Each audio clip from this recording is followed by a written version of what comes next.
നടിയെ ആക്രമിച്ച കേസിൽ വിചാരണയ്ക്ക് വനിതാ ജഡ്ജിയെ അനുവദിച്ച് ഹൈക്കോടതി ഉത്തരവിട്ടു. നടിയുടെ ഹർജി പരിഗണിച്ചാണ് കോടതി ഉത്തരവ്. കൊച്ചി സിബിഐ കോടതി ജഡ്ജി ഹണി വർഗീസിനെ വിചാരണയ്ക്കായി ഹൈക്കോടതി നിയോഗിച്ചു. നടിയുടെ ആവശ്യത്തെ എതിർത്ത് ദിലീപ് സമർപ്പിച്ച കക്ഷി ചേരൽ ഹർജി കോടതി തള്ളി. വിചാരണയ്ക്ക് വനിതാ ജഡ്ജി വേണമെന്നാവശ്യപ്പെട്ട് നടി സമർപ്പിച്ച ഹർജിയിലാണ് ഹൈക്കോടതിയിൽ നിന്നും അനുകൂല തീരുമാനമുണ്ടായത്. നടിയുടെ ആവശ്യം അംഗീകരിച്ച കോടതി വിചാരണയ്ക്കായി കൊച്ചി സിബിഐ കോടതി ജഡ്ജി ഹണി വർഗീസിനെ ചുമതലപ്പെടുത്തി ഉത്തരവിട്ടു. വിചാരണ വേഗത്തിൽ പൂർത്തിയാക്കണമെന്നും കോടതി ഉത്തരവിട്ടു. 9 മാസത്തിനകം വിചാരണ പൂർത്തിയാക്കി വിധി പറയാനാണ് നിർദ്ദേശം. കഴിഞ്ഞ ദിവസങ്ങളിൽ നടിയുടെ ഹർജിയിൽ വാദം കേട്ട കോടതി വിധി പറയാൻ ഇന്നത്തേക്ക് മാറ്റിവെക്കുകയായിരുന്നു. ഇതിനിടെയാണ് ഇന്ന് രാവിലെ നടിയുടെ ഹർജിയിൽ കക്ഷി ചേരൽ അപേക്ഷയുമായി കേസിലെ പ്രതിയും നടനുമായ ദിലീപ് എത്തിയത്. നടിയുടെ ആവശ്യത്തെ ദിലീപ് കോടതിയിൽ എതിർത്തെങ്കിലും കോടതി അംഗീകരിച്ചില്ല. നടിയെ പിന്തുണച്ചും ദിലീപിനെ എതിർത്തും സർക്കാരും കോടതിയിൽ നിലപാടെടുത്തു. വനിതാ ജഡ്ജി വേണമെന്നാവശ്യപ്പെടാൻ ഇരയ്ക്ക് അവകാശമുണ്ടെന്ന് സർക്കാർ നിലപാട് സ്വീകരിച്ചു. നിരന്തരം ഹർജികൾ നൽകി ദിലീപ് തടസ്സങ്ങൾ സൃഷ്ടിക്കുകയാണെന്നും സർക്കാർ വാദിച്ചു. ഇതിനെ തുടർന്നാണ് ദിലീപിന്റെ കക്ഷിചേരൽ ഹർജി തള്ളിക്കൊണ്ടും നടിക്ക് അനുകൂലമായും ഹൈക്കോടതി ഉത്തരവ് പുറപ്പെടുവിച്ചത്. News bureau, Kochi. ഭിന്നത വ്യക്തമാക്കി പി ജെ ജോസഫ് 2 സീറ്റെന്ന ആവശ്യത്തിൽ ഉറച്ചു നിൽക്കും, മത്സരിക്കാൻ തയ്യാറാണ്. രാഹുൽ ഗാന്ധിയെ ഇക്കാര്യം അറിയിച്ചു.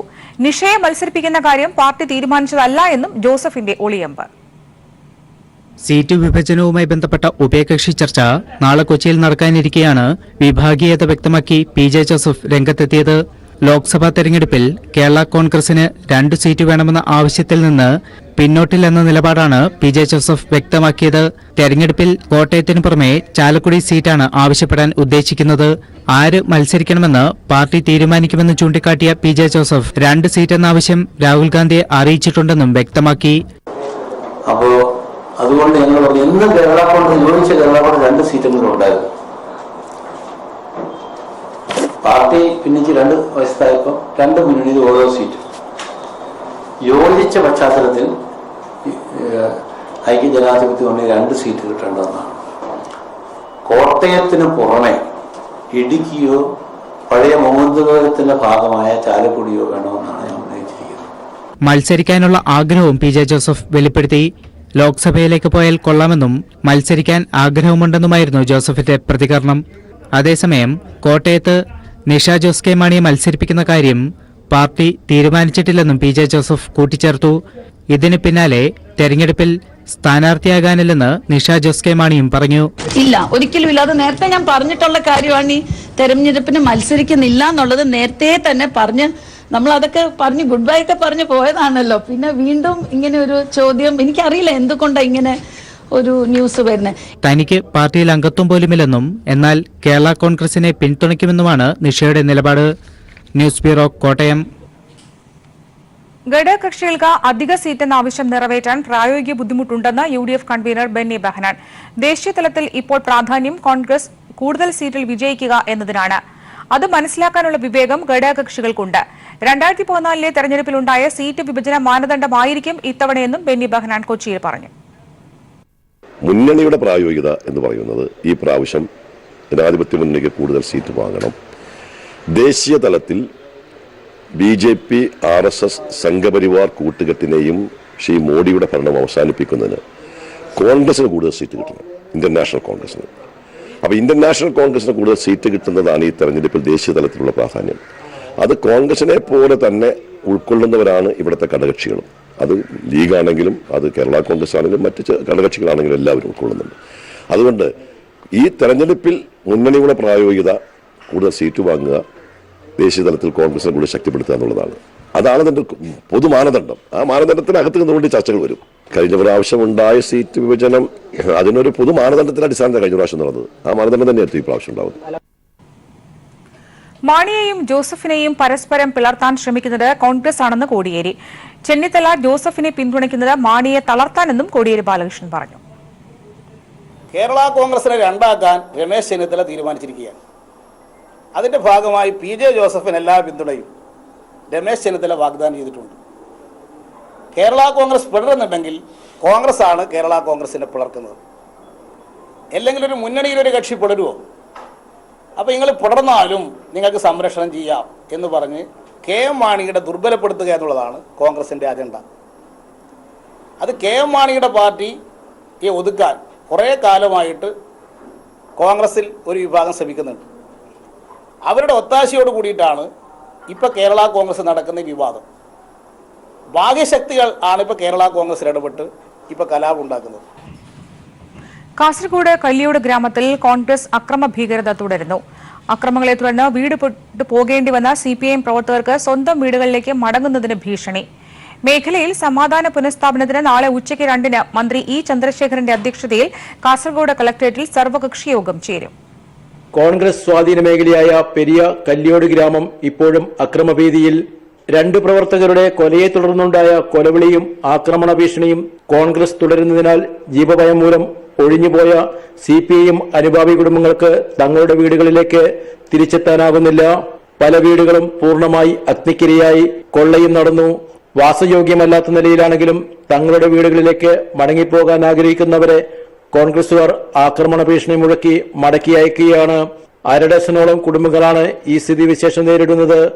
ബഹുജനങ്ങളെ അണിനിരത്തി സമാധാന രീതിയിൽ ഈ വെല്ലുവിളി പാർട്ടി നേരിടുമെന്ന് CPIM കാസർഗോഡ് ജില്ലാ സെക്രട്ടറി MV ബാലകൃഷ്ണൻ മാസ്റ്റർ പറഞ്ഞു.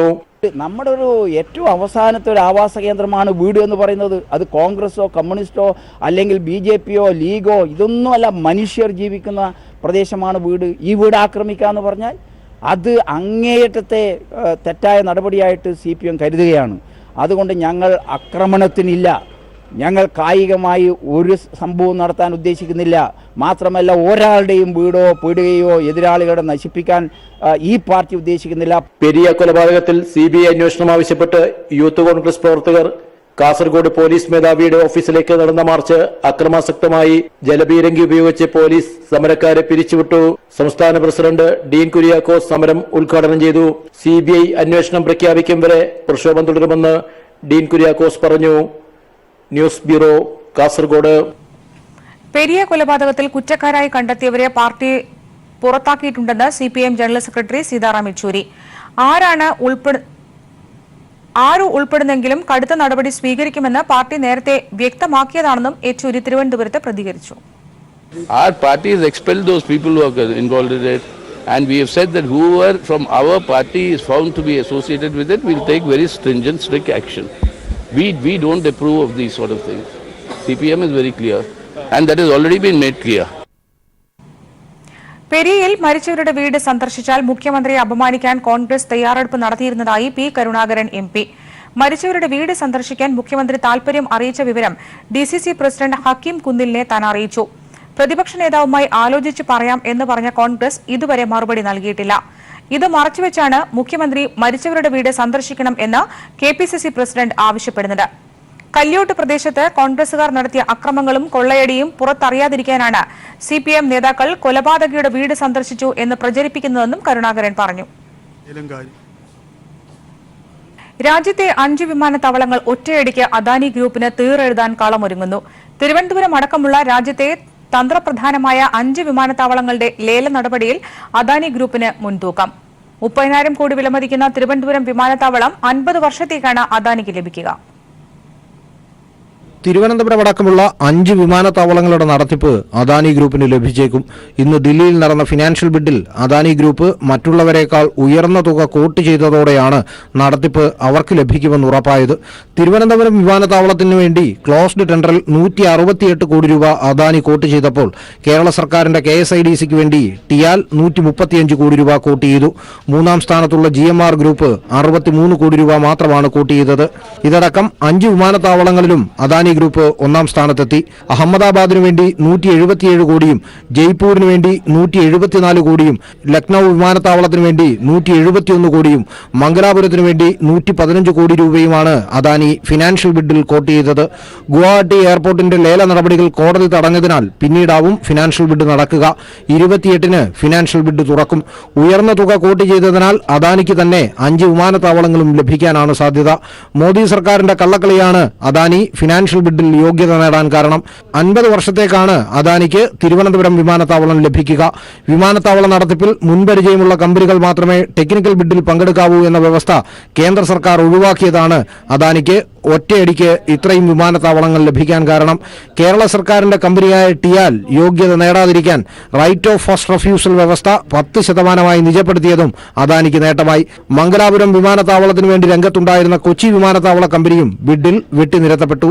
KSIDCക്ക് വേണ്ടി MD ശർമ്മള മേരി ജോസഫാണ് ദില്ലിയിലെ ടെൻഡർ നടപടികളിൽ പങ്കെടുത്തത്. അദാനി ഗ്രൂപ്പിന്റെ ഏവിയേഷൻ രംഗത്തെ പ്രഥമ സംരംഭത്തിന് 30,000 കോടിയിലേറെ മതിപ്പ് വിലയുള്ള തിരുവനന്തപുരം വിമാനത്താവളം ലഭിക്കുന്നതോടെ കോടികളുടെ ലാഭമാണ് ലഭിക്കുക. 170 കോടി രൂപയാണ് കഴിഞ്ഞ വർഷത്തെ തിരുവനന്തപുരം വിമാനത്താവളത്തിന്റെ സഞ്ചിത ലാഭം. നരേന്ദ്രമോദിയുടെ പ്രിയപ്പെട്ട തോഴനാണ് അദാനി ഗ്രൂപ്പ് തലവൻ ഗൗതം അദാനി. 2014 ലോക്സഭാ തെരഞ്ഞെടുപ്പിൽ അദാനി ഗ്രൂപ്പിന്റെ സ്വകാര്യ ചാർട്ടേഡ് വിമാനത്തിലാണ് മോദി രാജ്യമെമ്പാടുമായി പ്രചരണം നടത്തിയിരുന്നത്. ഇതേ ഗ്രൂപ്പിന് ഒറ്റയടിക്ക് 5 വിമാനത്താവളങ്ങൾ ലഭിക്കുന്നു എന്നത് മറ്റൊരു കൗതുകമാണ്. വിമാനത്താവളം സ്വകാര്യവൽക്കരിക്കുന്നതിനെതിരെ സംസ്ഥാന സർക്കാർ എതിർപ്പുയർത്തിയിരുന്നു. തിരുവനന്തപുരം ജില്ലയിൽ ഇന്ന് ഇടതുമുന്നണി കരിദിനം ആചരിക്കുകയാണ്. ഇതോടെ തിരുവനന്തപുരം വിമാനത്താവളത്തിന്റെ സ്വകാര്യവൽക്കരണം ഒരു രാഷ്ട്രീയ വിഷയമായി ഉയർന്നുവരികയാണ്. എസ് ജീവൻകുമാർ, തിരുവനന്തപുരം. തിരുവനന്തപുരം വിമാനത്താവള നടത്തിപ്പ് അദാനിക്ക് സ്ഥലം വിട്ടു നൽകില്ലെന്ന് മുഖ്യമന്ത്രി. അദാനിക്ക് വിമാനത്താവള നടത്തിപ്പിൽ പരിചയമില്ല. അദാനിക്ക് പരിചയം പ്രധാനമന്ത്രിയുമായാണ്. 6 വിമാനത്താവളങ്ങളാണ് സ്വകാര്യവൽക്കരിക്കാൻ നടപടിയെടുത്തത്. അതിലൊന്ന് ഹൈക്കോടതി സ്റ്റേ ചെയ്തിട്ടുണ്ട്. ബാക്കി 5 അദാനിക്കാണ് കിട്ടിയത്. അദാനി ഇതുവരെ രാജ്യത്തൊരു വിമാനത്താവളവും നടത്തി പരിചയമുള്ളവരല്ല.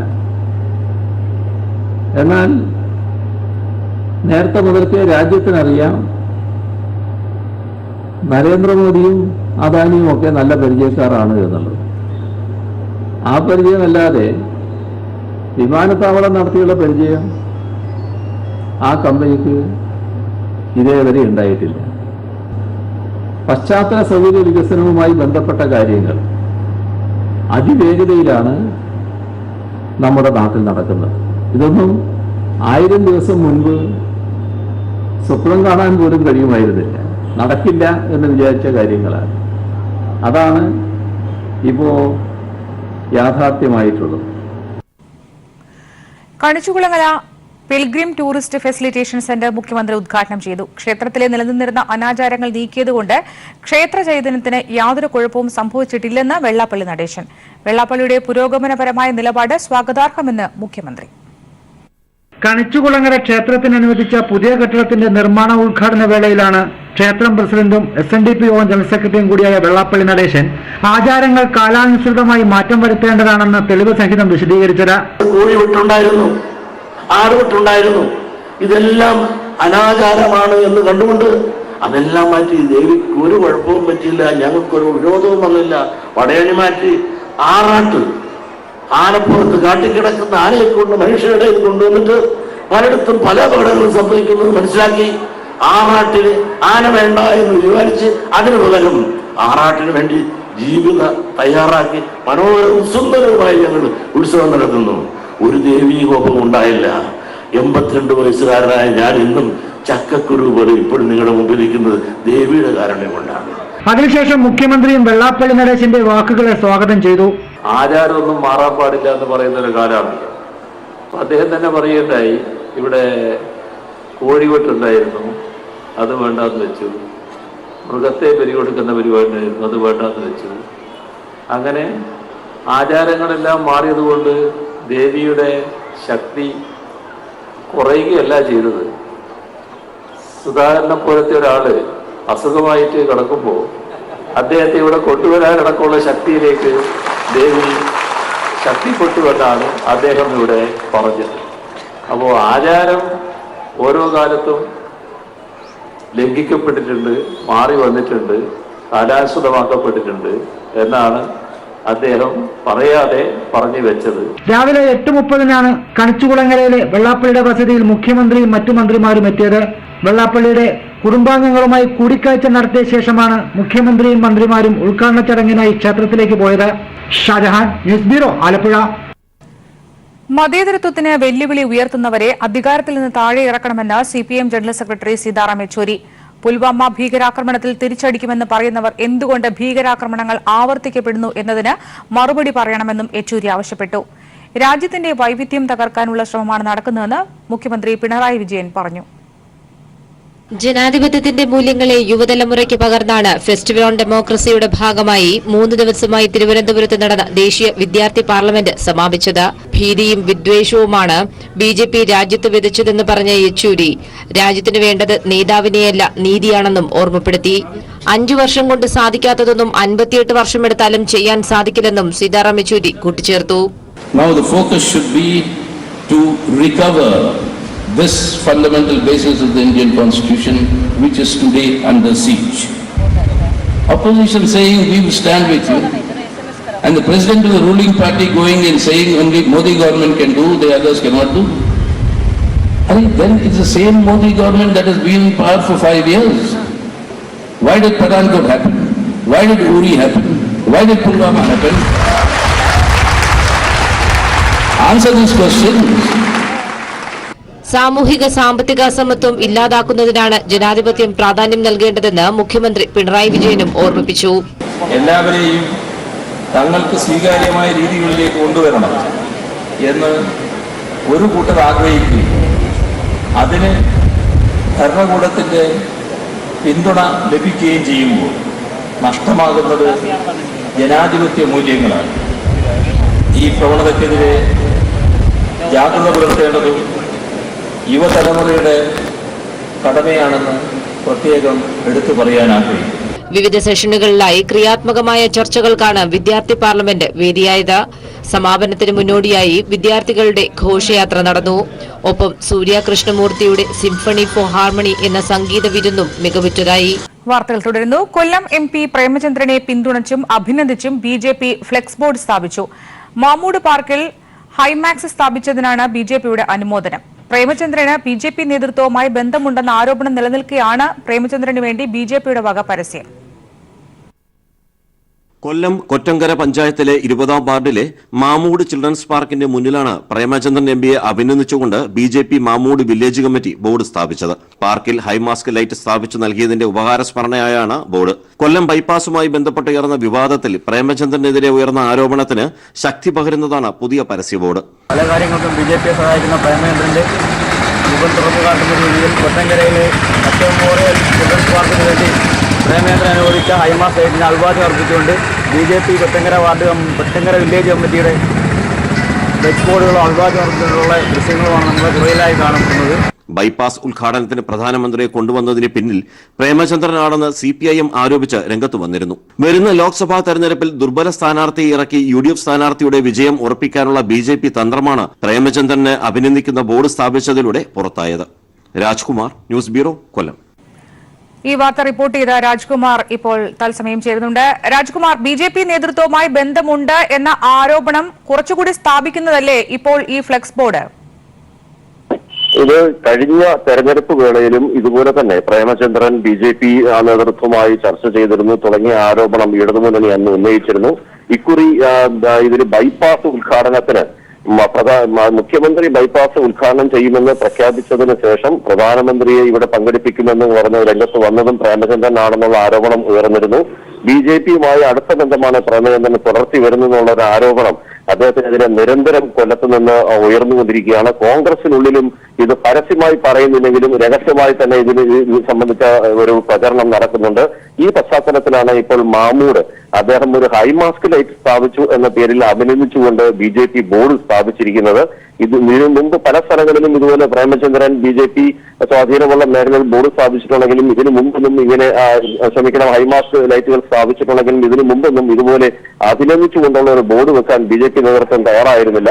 ഇപ്പോൾ BJPയുടെ പ്രാദേശിക നേതൃത്വം ആണെങ്കിൽ പോലും ഇങ്ങനെ ഒരു കാര്യത്തിന് പരസ്യമായി തയ്യാറായത് BJPയുമായിട്ടുള്ള അദ്ദേഹത്തിന്റെ ബന്ധത്തെ സൂചിപ്പിക്കുന്നതാണ്. ലോക്സഭാ തെരഞ്ഞെടുപ്പ് ഒരു പശ്ചാത്തലം കൂടി നമ്മൾ കണക്കിലെടുക്കുമ്പോൾ ഇതിന്റെ ഗൗരവം വളരെ വലുതാണ്.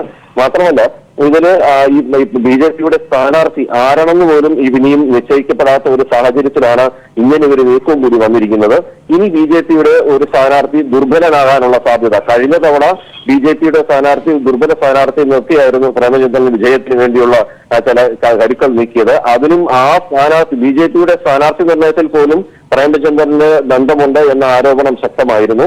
ഇപ്പോൾ ഇക്കുറി അങ്ങനെ ഒരു നീക്കത്തിന് സാധ്യത തള്ളിക്കളയാൻ ആവില്ല എന്നുള്ളതിന്റെ സൂചനയാണ് ഇപ്പോൾ BJP പരസ്യമായി ഒരു തെരഞ്ഞെടുപ്പ് അടുത്തിരിക്കെ പ്രേമചന്ദ്രനെ അനുകൂലിച്ചുകൊണ്ട് ഒരു ബോർഡ് സ്ഥാപിച്ചത്. പ്രദേശത്ത് UDF അല്ലെങ്കിൽ RSP പോലും ഇങ്ങനൊരു ബോർഡ് വെക്കാൻ തയ്യാറാകാത്ത പശ്ചാത്തലത്തിലാണ് BJP ബോർഡ് വെച്ചു എന്നുള്ളത് രാഷ്ട്രീയ പ്രാധാന്യം നൽകുന്നതാണ്.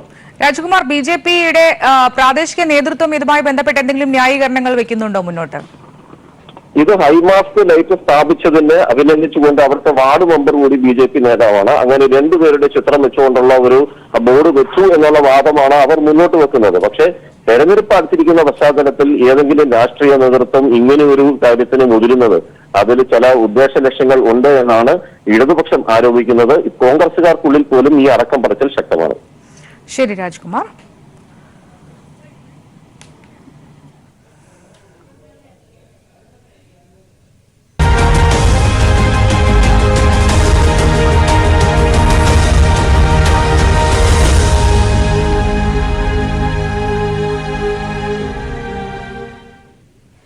തെക്കൻ മേഖലാ ജാഥ കോട്ടയത്ത് പര്യടനം തുടരുന്നു. ചങ്ങനാശ്ശേരിയിലും പെരുന്നയിലുമാണ് ആദ്യ സ്വീകരണം. പ്രളയബാധിതർ ഉൾപ്പെടെ തൊഴിലാളികളും സ്ത്രീകളുമെല്ലാം ജാഥയെ വരവേൽക്കാൻ എത്തി. ജനപങ്കാളിത്തം കൊണ്ട് ഏറെ ശ്രദ്ധേയമായിരുന്നു ജാഥയുടെ സ്വീകരണം.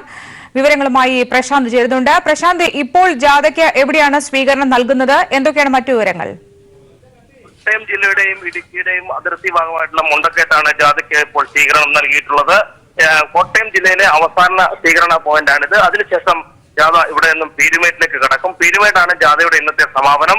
എന്തായാലും കോട്ടയം ജില്ലയിലെ രണ്ടാം ദിവസത്തെ പര്യടനം ആരംഭിച്ചത് ചങ്ങനാശ്ശേരിയിലെ പെരുന്നയിൽ നിന്നാണ്. പെരുന്നയിൽ പ്രളയ ദുരിതബാധിതരടക്കമുള്ള നിരവധി ആളുകളും, കാരണം ഈ ദുരിതത്തിൽ നിന്ന് കരകയറിയ ജനങ്ങളും സാധാരണക്കാരായിട്ടുള്ളവരും അതുപോലെ സ്ത്രീ പങ്കാളിത്തം കൊണ്ടെല്ലാം തന്നെ വളരെ ശ്രദ്ധേയമായിരുന്നു സ്വീകരണം. ആ സ്വീകരണ യോഗത്തിലേക്ക് ജനസഹസ്രം ഒഴുകിയെത്തുകയായിരുന്നു. ഇന്ന് ജില്ലയിൽ അതിനുശേഷം നടന്ന പൊൻകുന്നത്തായിരുന്നു സ്വീകരണം. പൊൻകുന്നത്തും ഇതേ സമാനമായിട്ടുള്ള സ്ഥിതിവിശേഷമായിരുന്നു. എവിടെയും സ്ത്രീ പങ്കാളിത്തം കൊണ്ട് ഏറെ ശ്രദ്ധേയമായ രീതിയിലേക്കായിരുന്നു യാത്ര സ്വീകരിക്കാൻ സ്ത്രീകളെത്തിയത്. എന്തായാലും സമകാലീന സംഭവങ്ങളെല്ലാം തെക്കൻ മേഖലാ ജാഥ കോട്ടയം ജില്ലയിൽ പര്യടനം തുടരുന്നു. വിവരങ്ങളാണ് പ്രശാന്ത് നൽകിയത്. കാനം രാജേന്ദ്രൻ നയിക്കുന്ന LDF ഉത്തരമേഖലാ ജാഥ മലപ്പുറം ജില്ലയിൽ പര്യടനം തുടരുന്നു. തിരൂർ, എടപ്പാൾ, വളാഞ്ചേരി, മലപ്പുറം എന്നിവിടങ്ങളിലാണ് ഇന്നത്തെ സ്വീകരണ കേന്ദ്രങ്ങൾ.